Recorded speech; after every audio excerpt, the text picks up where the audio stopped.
गिरबान में खुद झांक के देखे पहले, जो उसके आसपास आदमी बैठे हैं। भ्रष्टाचार की बात करते हैं ये लोग। हाँ, मेरी समझ में बात नहीं आई। आज जो है देखिए, जब भी चुनाव आता है, अभी मध्य प्रदेश में चुनाव है, गुजरात में चुनाव हैं आपके दिसंबर में, आपके कर्नाटका में चुनाव हैं, तो वहाँ दंगे करा देंगे। आप किसी की मस्जिद पे जाके आप झंडा, भगवा झंडा फहरा दो, जाके किसी के मकान पे भगवा झंडा फहरा दो, तो रिएक्शन तो होगा ही ना। आप जबरदस्ती जाकर कोई काम ऐसा करते हो, ये तो बाकायदा सोशल मीडिया पे दिखाया जा रहा है कि दंगे करवाने की साजिश रची जा रही है ताकि ध्रुवीकरण हो जाए। अगर देखिए, इनका मकसद एक है, ना विकास कराना, इनको विकास से कोई लेना देना नहीं है, ना इनको कोई प्रोडक्शन से लेना मतलब है, ना कोई इंडस्ट्री लगाने की बात है, ना चिकित्सा की करने की बात है। आप मुझे बता दीजिए, एक भी पीएचसी नहीं खुली हो।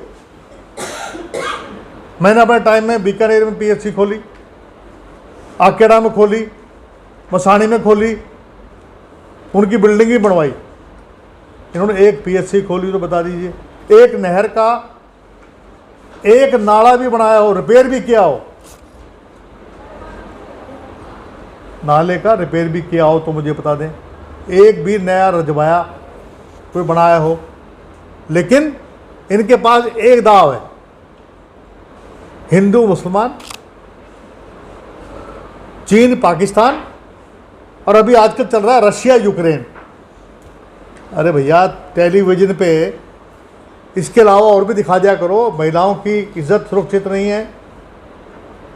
अब एक संत ये कहे कि साहब, मेरे सामने अगर कोई बदमाशी करता है मुस्लिम आदमी, उसकी बहन बेटियों को लाकर मेरे सामने रेप करो उसका, क्या वो संत है? क्या ये हमारी संस्कृति है? क्या हमारे वेदों में ऐसा लिखा हुआ है? 15 अप्रैल तक हमारी सदस्यता अभियान समाप्त हो जाएगी। जून जुलाई तक हमारे ब्लॉक और डिस्ट्रिक्ट के और प्रदेश लेवल के, और सितंबर में हमारे राष्ट्रीय अध्यक्ष का चुनाव हो जाएगा। ये प्रोग्राम है, बना दिया गया। आपको शुभकामनाएं। मेरे को तो मैं तो मुझे तो बना दिया, तो बना दिया। चिंता वो करे जो नहीं ना, ये नहीं कि उसको नहीं 2 कॉलम में करके पार मारोगे। हाँ, आप कहोगे स्पेस ही नहीं है। अरे भैया, स्पेस, फिर कहोगे स्पेस नहीं है। सुनो, सही कहा। हाँ, सारी हाँ। जगह से एक चीज आ रही है कि सबसे मोटी पेंशन कैप्टन जैसे ठीक है। इस पे आप क्या कहेंगे? हाँ। पेंशन छोड़ने की जो बातें चल रही है, कैप्टन यादव का दृष्टिकोण बताइए या कांग्रेस पार्टी का दृष्टिकोण? देखिए, मेरा दृष्टिकोण ये है कि ये पेंशन मैंने मांग के तो ली नहीं, कि मैंने मांगी थी क्या? जो सरकार आई थी उस टाइम बंसीलाल जी थे, उन्होंने बनाया था कि जिस साल में पेंशन बढ़ेगी उस हिसाब से पेंशन बढ़ती रहेगी। और लोगों ने मुझे सबसे ज़्यादा साल चुन के भेजा। 25 साल किसी के है ही नहीं लगातार एक ही जगह से, तो मेरी पेंशन सबसे ज़्यादा होनी है। कैची सबसे ज़्यादा आपके पे ही चलेगी? नहीं, मैं कहता हूँ कि मेरी पेंशन काट दो, मुझे कोई आपत्ति नहीं है। मेरी पेंशन, ये कहते हैं 6 पेंशन लेता हूँ। कौन कहता है 6 पेंशन लेता हूँ भाई? नहीं, कौन कहता है 6 पेंशन लेता हूँ मैं? मुझे बताओ ना, 6 पेंशन कैसे बन गई? आज सवाल तो इसीलिए तो किया है, आप बताओ कि। अरे भाई, 6 पेंशन, एक ही पेंशन है, और लिखते हैं 2,38,000 और मिलते हैं मुझे 1,83,000। आपको ये बता देता हूँ, 65,000 रुपये कट जाते हैं टैक्स में, और नगद तो 1,83 मिलते हैं। तो भाई उसका आप उसको उतना ही माना जाएगा? नहीं, वो तो टैक्स दे रहे हैं आप। अरे फिर टैक्स तो दे रहा हूँ ना, नहीं, वो अलग चीज है। सरकार को वापिस दे रहा हूँ। हेलो, कमाल की बात है यार। हम रुक के बात करेंगे। वो जब लिखते हैं श्रीमान जी, जब आप लिखते हो तो ये भी लिखा करो 65,000 रुपये टैक्स में भी दे रहा हूँ। 15 क्लिक ना हो रहा हूँ, 40 रुपये। ये फ़ोन छोड़ दो, मैं कह रहा हूँ जो 65,000 रुपये मैं टैक्स दे रहा हूँ उसका भी जिक्र कर दो ना। मेरी तो दो बात है, एक अगर भाई 65,000 रुपये तनख्वाह मैं टैक्स में दे रहा हूँ, ये तो लिखोगे हाँ, लिख 238 में से। और मैं कहता हूँ कि खट्टर साहब की छूट है। एक और बताओ सर, जितना आप मुफ्त पे जो है आक्रामक जो हैं वो 105 के आसपास हो गए हैं, 100 रुपये, और पेट्रोल 105 रुपये, रसोई गैस 1,000 रुपये, और अभी इनकी एक मंत्री ने बयान दिया सोशल मीडिया पे कि भी क्या हो गया और गैस का सिलेंडर बढ़ गया तो गोबर से अपना चूल्हा जला लें महिलाएं।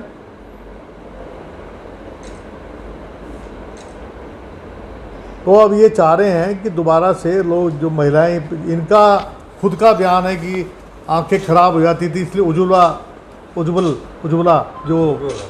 जो स्कीम चलाई थी उसके तहत फ्री में कनेक्शन दे रहे हैं, अब फ्री में बिजली का कनेक्शन दे रहे हैं, और बिजली के रेट आकाश छू रहे, फ्री में ही कनेक्शन दे रहे हैं। जहाँ 400 रुपये का दाम था आज 1,000 रुपये दाम है। तो महंगाई कहाँ जाके टिकेगी? आप देखो सीमेंट का रेट, स्टील का रेट आसमान छू गया, क्योंकि जब डीजल का दाम बढ़ता है, आज अगर गरीब आदमी अगर अपना आशियाना बनाना चाहे तो अपना आशियाना नहीं बना सकता गरीब आदमी। अब साहब ये 5 किलो राशन फ्री दे रहे हैं, कैसे दे रहे हैं? क्योंकि सरकार जो है वो गेहूं खरीदती है मिनिमम सपोर्ट प्राइस के ऊपर। इस बार जो है गेहूं का दाम जो है व्यापारियों ने एमएसपी से ऊपर रखा है, तो गेहूं भी पूरा नहीं खरीद पाएंगे इस बार। जो टारगेट है इनका उसको फुलफिल नहीं कर पाएंगे। सरसों नहीं खरीद पा रहे हैं, सरसों तो राशन में बंदी हो गई है। तो मुझे ये समझ नहीं आ रही है कि ये फ्री आटा देंगे कहाँ से, या तो खरीदना पड़ेगा। जब आप फ्री में सब कुछ कर देंगे तो हमारे देश में कम से कम 12 श्रीलंका बनने वाली हैं। जो हालात श्रीलंका में हुए हैं, क्योंकि हमारे माननीय केजरीवाल जी और भगवंत मान जी ने पंजाब में कहा है कि हम 1,000 रुपये प्रति माह हर गृहिणी को देंगे। वहाँ अगर 3 करोड़ की आबादी है पंजाब में, तो मैं कहता हूँ कि औसतन अगर 50 लाख भी महिलाएं होगी तो 500 करोड़ रुपए प्रति माह हो गए, 6,000 करोड़ रुपए साल के हो गए। 1 तारीख को तनख्वाह नहीं दे पाते हैं लोग, तनख्वाह नहीं दे पाते हैं। उनके जो मुलाजिम हैं, आप पंजाब में पूछिए, 3-3 महीने बाद तनख्वाह मिलती है। फिर 300 यूनिट तक फ्री बिजली, स्कूटी भी शायद इन्होंने अपने उसमें दे रखा, स्कूटी पे देंगे हम। तो ये जो फ्री की जो फ्रीबीज जो दे रहे हैं, इससे श्रीलंका की जो जीडीपी है वो 95% पे आ गई है, और देश की जीडीपी 83 पे आ गई है। और कई स्टेटों में हालात ये हैं कि 65% तक कर्जा है। अगर जो ब्याज है 40 पैसे ब्याज चला जाता है, ब्याज में 40% जो है आप तनख्वाह में लगा लो, 20% मिलता है विकास के लिए। पिछले 7 साल में एक भी बिजली का प्लांट नहीं लगाया इन लोगों ने, एक भी बिजली का प्लांट नहीं लगाया। हमने खेजड़ में प्लांट लगाया, 2 प्लांट लगाए, यमुनानगर में प्लांट लगाया, झाड़ली में प्लांट लगाया। इनको 1453 यूनिट बिजली मिलती थी अडानी से, जो हमने 25 साल का करार किया था, उनने वो 1453 बिजली देनी बंद कर दी अचानक से। अब बिजली का आया था कि दे दी दोबारा से, अभी तो तक तो दी नहीं है, आज तक तो दी नहीं है।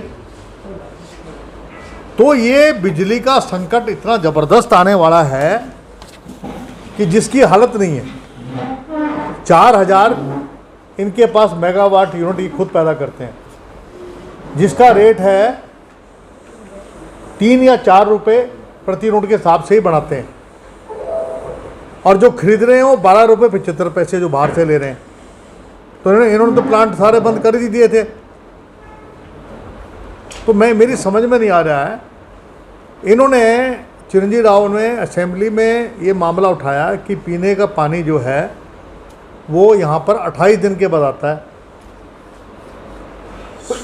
सरकार 3 या 4 रुपये प्रति यूनिट के हिसाब से ही बनाते हैं, और जो खरीद रहे हैं वो 12 रुपये 75 पैसे जो बाहर से ले रहे हैं। तो इन्होंने तो प्लांट सारे बंद कर ही दिए थे।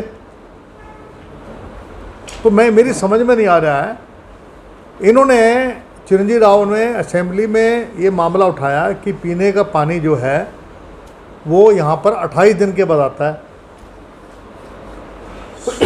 सरकार की तरफ से आया बयान कि 16 दिन के बाद पानी आ जाएगा, पानी नहीं आया। अब कह रहे हैं कि वही 28 दिन के बाद पानी आएगा, यानी कि आज रेवाड़ी के अंदर राशनिंग होगी पानी की, और गांव में, मेरे गांव में सारणवास में चौथे 5वें दिन पानी आता है। गोकलगढ़ गांव है, वहाँ पर जो है पानी का लेवल 3 फीट पे आ गया है। वहाँ पर जो उन्होंने ज़मीन ली लिसाना की, वो बिल्कुल गांव के जो हमारी हरिजन बस्ती है, वहाँ पर जो दलितों की बस्ती है उसके साथ है। अगर कोई नींव खोदता है या अगर कोई अपना ये मल के लिए अगर कोई गड्ढा खोदता है तो गड्ढा नहीं खोद सकता। वहाँ पर ट्यूबवेल क्यों नहीं लगाते उधर? वो उसके नज़दीक ट्यूबवेल लगाएं और उससे भरें उनको, जब पानी बदल गया है वहाँ का। लेकिन ये कोई काम नहीं करेंगे ऐसा, कोई विकास की बात नहीं करते हैं, कोई शिक्षा की बात नहीं करते हैं। शिक्षा के क्षेत्र में इन्होंने अगर एक भी कोई संस्था खोली हो, जो खोली है उसकी बिल्डिंग नहीं बनाई। कोई इन्होंने भ्रष्टाचार चरम सीमा के ऊपर है। अभी आपके कमेटी में देख लीजिए, 2 लाख रुपए के हिसाब से वो किया था, आज तक वो सस्पेंड तो कर दिए। लेकिन इसके पीछे कौन कौन लोग थे, ये तो एक मामला है, न जाने कितने मामले हैं। लक्ष्मण सिंह ने कल बयान दिया कि मैं 21,000 रुपये दूंगा, इनाम दूंगा मैं, जो मेरे को भ्रष्टाचारी लेते हुए या बात करते हुए पकड़ के दे दे। उसके आसपास जो आदमी बैठते हैं, लक्ष्मण सिंह के जो आसपास आदमी बैठते हैं, वो किस प्रकार के आदमी हैं? वो जो ठेकेदार हैं, वो अफसरों को, इनको एम्प्लॉयज़ को काम नहीं करने देते।